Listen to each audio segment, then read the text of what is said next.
Income ടാക്സിനെ കുറിച്ച് പഠിക്കുമ്പോൾ നമ്മൾ ഏറ്റവും ആദ്യം മനസ്സിലാക്കേണ്ട ഒരു കാര്യമാണ് residential status.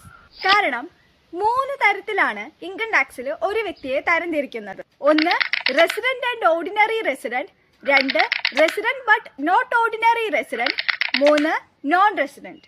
Resident and ordinary resident ആണെങ്കിൽ ഈ വേൾഡിൽ എവിടെ നിന്ന് ഇൻകം കിട്ടിയാലും ഇന്ത്യയിൽ ഇൻകം ടാക്സ് അടക്കണം. Resident but not ordinary resident ആണെങ്കിൽ ഇന്ത്യയിലെ ഇൻകത്തിന് ടാക്സ് അടക്കണം.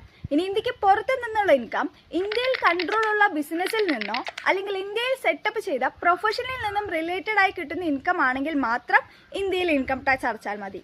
നോൺ റെസിഡന്റ് ആണെങ്കിൽ ഇന്ത്യയിലെ ഇൻകത്തിന് മാത്രം ടാക്സ് അടച്ചാൽ മതി. അപ്പൊ എങ്ങനെയാണ് ഈ കാറ്റഗറീസ് കണ്ടുപിടിക്കുന്നതെന്ന് നോക്കാം. ഫസ്റ്റ് 2 ബേസിക് കണ്ടീഷൻസ് ഉണ്ട്.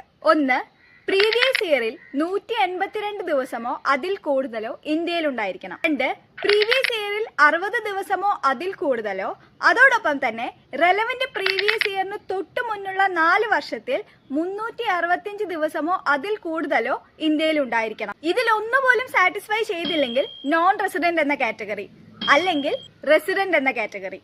ഇനി റെസിഡന്റ് ആണെങ്കിൽ അടുത്ത 2 അഡീഷണൽ കണ്ടീഷൻസും ചെക്ക് ചെയ്യണം. 1 റെലവന്റ് പ്രീവിയസ് ഇയറിന് തൊട്ട് മുമ്പുള്ള 10 വർഷത്തിൽ 2 വർഷം റെസിഡന്റ് ആയിരിക്കണം. 2 റെലവന്റ് പ്രീവിയസ് ഇയറിന് തൊട്ട് മുമ്പുള്ള 7 വർഷത്തിൽ 730 ദിവസമെങ്കിലും ഇന്ത്യയിൽ ഉണ്ടായിരിക്കണം.